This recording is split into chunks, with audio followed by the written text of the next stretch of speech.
No university should ever create a safe space. You're not going to protect people, and so the best you can do is to make them strong.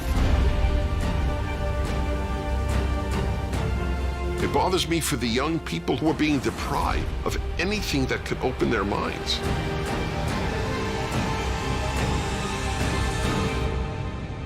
You have the right to remain silent.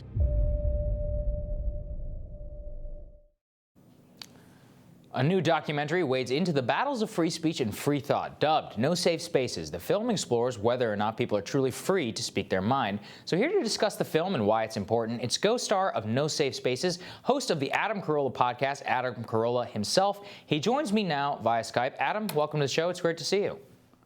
Thanks for having me.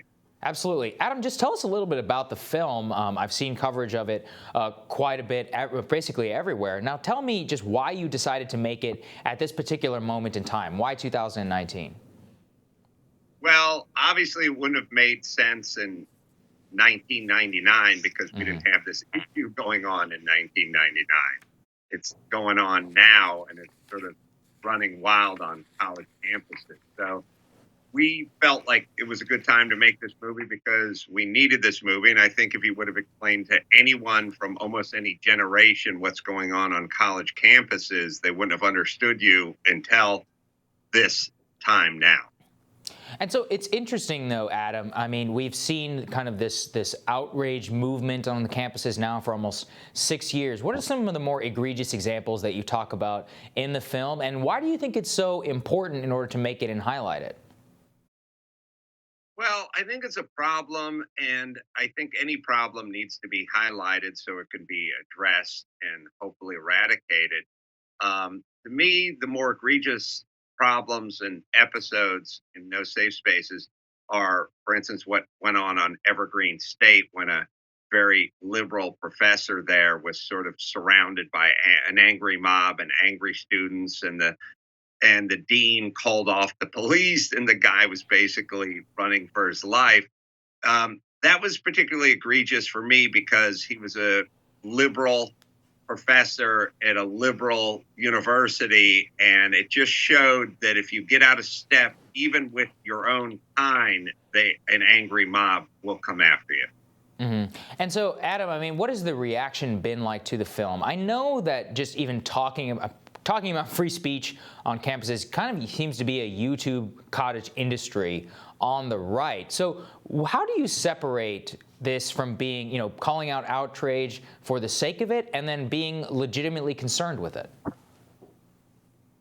Well, people have said, well, you're looking at this from one perspective, like you're talking about Ann Coulter or Ben Shapiro not being allowed to speak.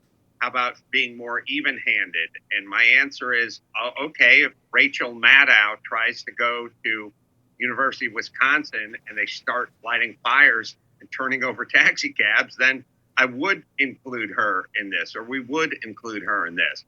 It's really coming from one side. There's not a lot of examples of folks that are more progressive going to college campuses and speaking and being shouted down.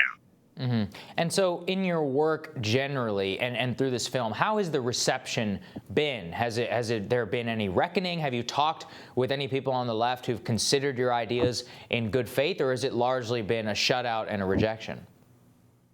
Well, I think there's going to be a third party that's going to have to form, which is, I think it used to be right and left, or with conservative and left or liberal. I think liberal, we're going to have to start defining liberal, because I consider myself liberal. Dennis Prager considers himself conservative, but with many liberal leanings. Alan Dershowitz, I think, considers himself as liberal, but not leftist. And I think many of the people we're talking to consider themselves liberals.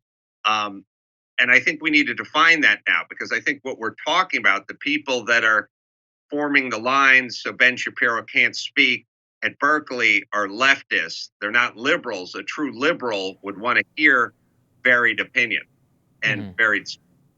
So define liberal for us then. What do you mean? I know you mean small L liberalism, but maybe explain to the viewers a little bit about what that means and what it means to you in particular as a comedian.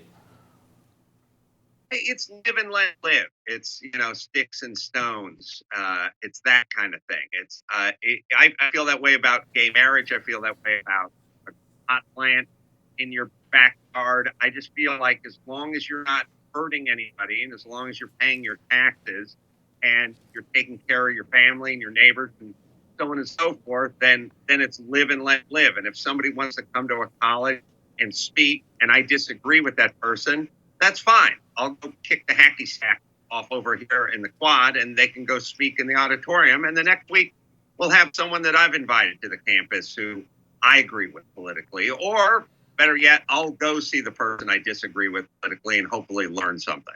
Mm-hmm. And Adam, the final question for you on this, which is really just about your experience within comedy generally, which is that how important is it for you to be able to go up there and kind of push the limit whenever you're doing comedy and whenever you worked in that space for some time? And what will that impact have on our society generally if we're not allowed to have that? We don't want the comedians and we don't want the artists second guessing themselves. I don't think anyone wishes they had a time machine so they could get Lenny Bruce or any of the greats to go back and second guess themselves. I think the reason we all love Richard Pryor and many who've come before him is because they were flowing up there like a jazz musician. And I don't think you can riff on a jazz saxophone or doing comedy if you're putting everything through a politically correct filter and wondering how it's going to make certain audience members feel. So it's sort of the death of comedy is the self-editing and the filtering process. And we shouldn't want artists who write songs or who paint or who tell jokes editing themselves while they're trying to apply their trade. Mm-hmm. Well, thank you so much for joining us, Adam, and we really appreciate it and very interested to check out the movie. Please, nostationbasics.com.